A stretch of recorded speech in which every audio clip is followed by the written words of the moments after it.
What is going on, YouTube fam? This your boy Tony 2 Times, and we back with another episode of Hood Tales, man. Before I start, be sure to smash that like button. Definitely watch this video to the end and hear the full story. Let's get right into it. St. Croix, the U.S. Virgin Islands. This hidden gem in the West Indies, the Cruisans are proud and all about their culture, with a laid-back way of life and a strong people. But St. Croix, unlike most islands, are not big on outside influences. At just 84 square miles, while most people see this as beaches and paradise, for locals, it's another side of the island, with projects just like anywhere else and people trying to make a way of living, it leads to criminal activity. And on this episode of Hood Tales, I will be discussing a man named Paul Girard and his organization that allegedly had the island in their grips before RICO charges were dropped on 11 members. According to sources, the organization used its pull on St. Croix to do hits, rob jewelry stores and banks, trap and smuggle narcotics, amongst other things. Allegedly, the gang used violence and intimidation to assert power over the island. Paul Girard, the alleged leader, was said to have ordered shootings against rival gang members as well as anyone who he felt disrespected or stole from the crew. Girard, who at the time of indictment was already serving time for previous crimes, was calling shots from prison.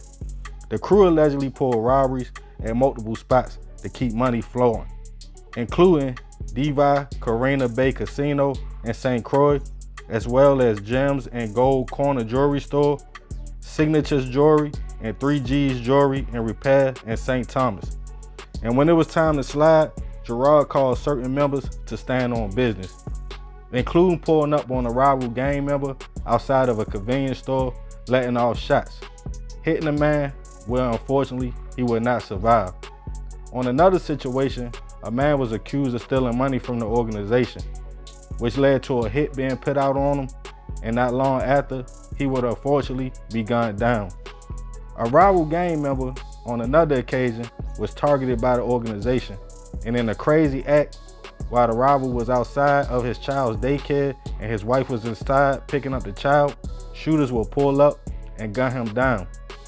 With VIPD tracking the crimes and bodies, it would allegedly lead them directly to Girard, claiming he called all the shots and sent the hits that were carried out by other members of the gang.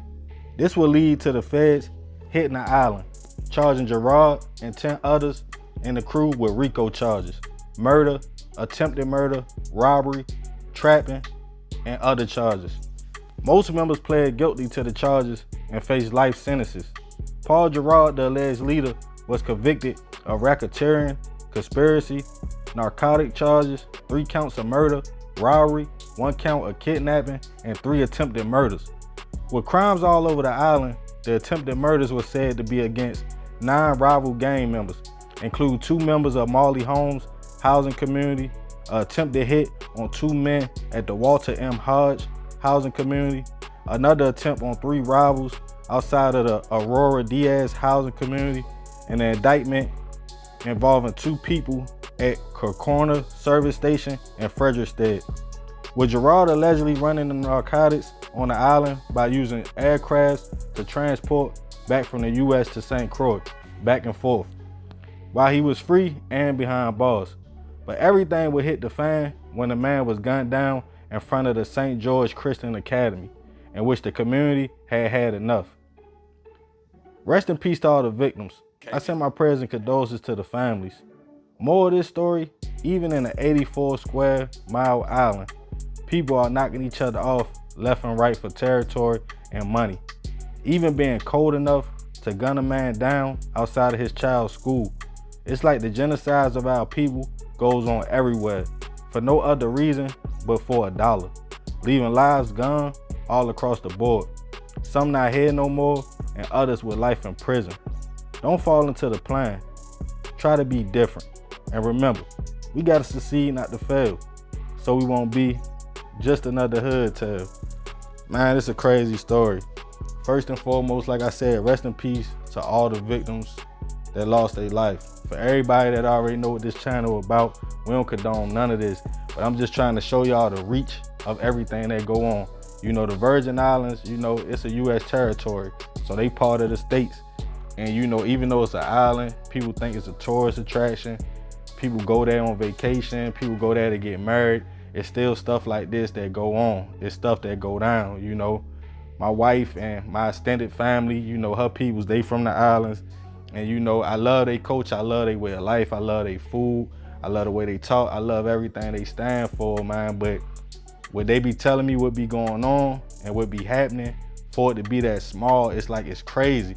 And you know, it's like everybody know everybody. So retaliation and stuff like that go back and forth. And it's like, you would think, you know, with their culture, and like I said, with them being that small, you know, it'd be quiet, laid back, not much going on, kind of like the island vibes. But with not a lot of opportunities and some of their jobs being tore down, whether the hurricane messed it up or whether other reasons, a lot of people out here trying to make a dollar.